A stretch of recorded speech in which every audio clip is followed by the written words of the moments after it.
بتاؤ کتنی دیر میں لاؤ گے؟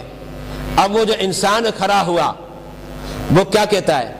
کہتا ہے انا آتیک بہ، قرآن سے ذکر کر رہا ہے میں آپ کے دربار میں اس تک کو لے کر آتا ہوں، اور کب لے کر آؤں گا؟ قبل ان یرتد الیک طرفک، فرمایا آپ کی جو آنکھ کا پردہ ہے، اچھا ایک تو آنکھ کے اندر ہوتا ہے جسے ہم عام طور پر کیا کہتے ہیں؟ پردی کہتے ہیں، کبھی پردہ بھی کہہ دیا جاتا ہے، لیکن ہمارے یہاں زیادہ عرف میں پردے کہا جاتا ہے۔ اب اس کی بات نہیں ہو رہی جو آنکھ کے اندر ہے، بلکہ آنکھ کے اوپر جو پردہ ہے جہاں پلکیں لگی ہوئی ہیں، اس کے متعلق وہ اللہ کا نیک بندہ کہتا ہے، کیا کہتا ہے؟ فرمایا آپ کی پلک جھپکے گی اس سے پہلے آپ کے دربار میں تخت بلقیس کو پہنچا دوں گا، اس سے پہلے جو ہے آپ کے دربار میں تخت بلقیس کو پہنچا دوں گا۔ وہ اتنا بڑا دعویٰ کر رہا ہے، اور آپ ذرا غور کریں اس کا مطلب کیا ہوا؟ چشم زدن میں لے کر آ جائے گا، جس کو آپ کہیں لمحے بھر میں لے کر آ جائے گا، جس کو آپ کہیں کہ ایک سیکنڈ میں وہ تخت کو اٹھا کر لے کر آ جائے گا۔ ذرا غور کریں 6 ماہ کی مسافت ہے، لیکن اللہ کا نیک بندہ جب کھڑا ہوتا ہے تو وہ کیا کرتا ہے؟ کہتا ہے چشم زدن میں اسے لے کر آ جاؤں گا۔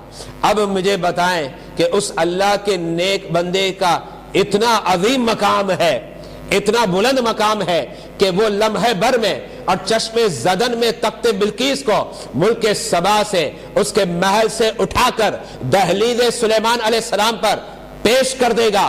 اتنی طاقت، اتنی قوت کس کے اندر ہے؟ انسان کے اندر ہے۔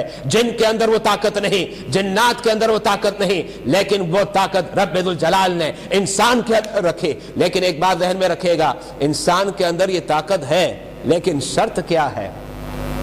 شرط یہ ہے کہ وہ رب کا مطیع ہو جائے، رب کا فرما بدار ہو جائے۔ ائمہ تفاسیر سے پوچھے وہ کون تھا؟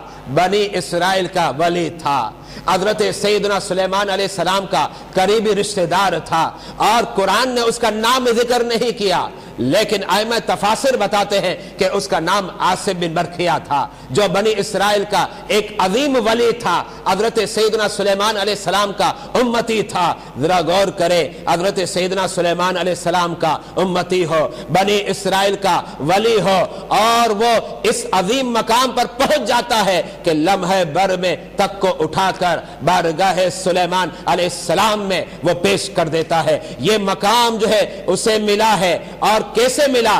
اس لیے کہ رب نے اسے ولایت عطا فرمائی ہے۔ پتہ یہ چلا ایک عام انسان ہوتا ہے، لیکن جب رب کسی بندے کو ولایت عطا فرماتا ہے اور اپنا دوست بنا دیتا ہے تو سارے سفر جو ہوتے ہیں اگرچہ لمبے چوڑے ہوتے ہیں، ان کا طول بھی بڑا ہوتا ہے، عرض بھی بڑا ہوتا ہے، لیکن رب ذوالجلال جو ہے ان کے لیے کیا کرتا ہے؟ سکیر دیتا ہے، اور وہ سفر جو اتنا لمبا ہوتا ہے وہ سکر اور سمٹ جاتا ہے، اور لمحے بھر میں وہ کر کے دکھا دیتے ہیں، لمحے بھر میں وہ کر کے دکھا دیتے ہیں۔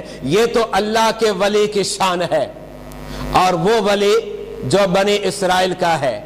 لیکن ذرا غور کریں، بنی اسرائیل کا ولی اتنے عظیم مقام پر ہے، میرے مصطفیٰ کے امت میں جو اولیاء ہیں ان کا مقام کتنا نرالا ہوگا، کتنی شان عظیم الشان ہوگی۔ ذرا غور تو کریں آپ۔ اور بات قرآن کی ہو رہی ہے، اس لیے کہ بعض لوگوں کو بڑی مرچی لگتی ہے جب ہم عظمت اولیاء پر بیان کرتے ہیں اور شان اولیاء ہم لوگوں کے سامنے بیان کرتے ہیں، اور جب تذکرہ ہوتا ہے 11ویں کا یا 6ٹی کا ہوتا ہے تو پھر لوگوں کو آگ لگ جاتی ہے اور جلن ہوتی ہے کہ یہ اولیاء کا ذکر کیوں کرتے ہیں، اولیاء کا ذکر نہیں چلے گا۔ لیکن ذرا غور تو کریں، جب آپ قرآن پڑھتے ہیں تو قرآن بنی اسرائیل کے ولی کے شان کا گیت گاتا ہے، تو پھر آج ہم ممبر پر بیٹھ کر، بادامی مسجد کے ممبر پر بیٹھ کر کیوں نہ امت محمدی علیہ الصلوۃ والسلام کے اولیاء کا تذکرہ کریں۔